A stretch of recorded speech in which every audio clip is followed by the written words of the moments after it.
Dengan bahagia, Ibu dan Bapak Guru Indonesia. Pada modul ini, kita akan membahas mengenai kenaikan kelas pada kurikulum Merdeka. Sebelumnya, Ibu dan Bapak telah mengikuti pembahasan mengenai ketercapaian tujuan pembelajaran serta tindak lanjutnya. Salah satu implikasi dari ketercapaian tujuan pembelajaran adalah adanya keputusan mengenai kenaikan kelas. Data penilaian sumatif telah selesai saya kumpulkan. Ternyata beberapa murid saya tidak memenuhi kriteria kenaikan kelas yang ditentukan. Di rapat kenaikan kelas besok, pasti akan ada pembahasan panjang mengenai hal ini. Belum lagi harus menjelaskannya pada orang tua. Kalau begitu, saya naikkan saja deh nilai semua anak. Jadi masalahnya bisa cepat selesai deh. Nah, bagaimana praktik tersebut menurut Ibu dan Bapak Guru? Apakah sudah tepat? Keputusan mengenai kenaikan kelas tentunya merupakan hal yang cukup menguras perhatian kita semua di setiap akhir tahun ajaran. Pendidik perlu memutuskan apakah peserta didiknya bisa lanjut ke kelas berikutnya atau perlu mengulang belajar di kelas yang sama. Namun, tahu kan Ibu dan Bapak bahwa keputusan tersebut nyatanya memiliki dampak yang luas bagi peserta didik? Banyak penelitian menunjukkan bahwa tinggal kelas tidak memberikan manfaat signifikan untuk peserta didik, bahkan cenderung memberikan dampak buruk terhadap persepsi diri peserta didik.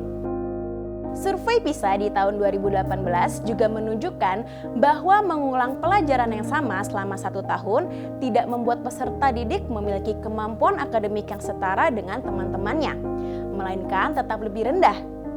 Selain itu, tinggal kelas juga memberatkan secara ekonomi. Hasil tes PISA 2018 menunjukkan bahwa di berbagai negara, mayoritas peserta didik yang pernah tidak naik kelas adalah peserta didik yang justru berasal dari keluarga kelas menengah ke bawah. Ketika mereka tinggal kelas, biaya untuk mengulang 1 tahun belajar memberatkan keluarga sehingga mereka semakin rentan putus sekolah. Dengan demikian, kebijakan tidak naik kelas adalah kebijakan yang tidak efisien, baik dari segi kompetensi peserta didik, dari segi psikologis, juga dari segi ekonomi. Mempertimbangkan besarnya dampak tidak naik kelas bagi peserta didik, keputusan bahwa seorang peserta didik tidak naik kelas haruslah menjadi pilihan paling akhir. Namun perlu diingat bahwa keputusan kenaikan kelas tidak diambil atas dasar kasihan, karena ingin menghindari kesulitan administratif atau bahkan menghindari kesulitan dalam mengkomunikasikan hasil belajar kepada orang tua.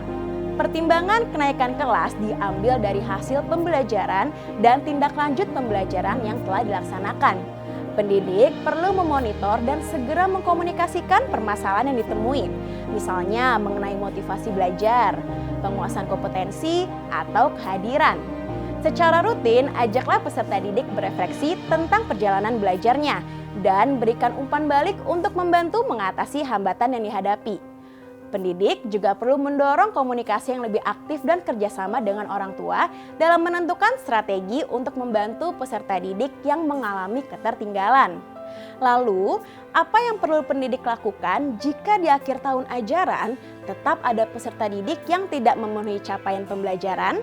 Sebagai guru merdeka, kebutuhan belajar peserta didik adalah hal yang paling utama kita pertimbangkan di setiap keputusan.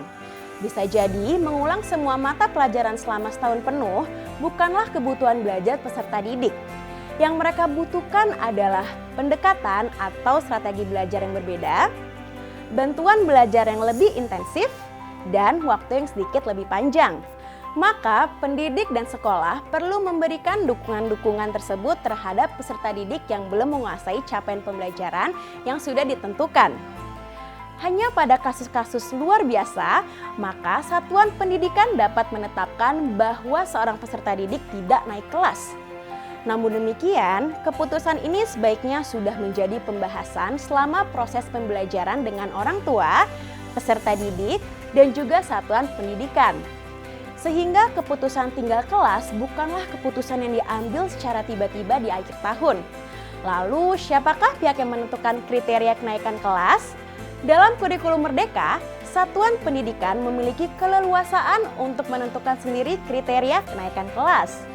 Acuannya adalah laporan kemajuan belajar yang mencerminkan pencapaian peserta didik pada semua mata pelajaran dan ekstrakurikuler serta prestasi lain selama 1 tahun ajaran.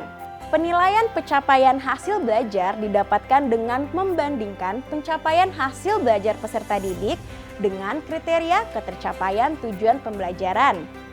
Lalu, bagaimana dengan mekanisme kenaikan kelas, baik di dalam satu fase maupun di 2 fase berbeda? Mari kita pelajari lebih dalam pada video selanjutnya.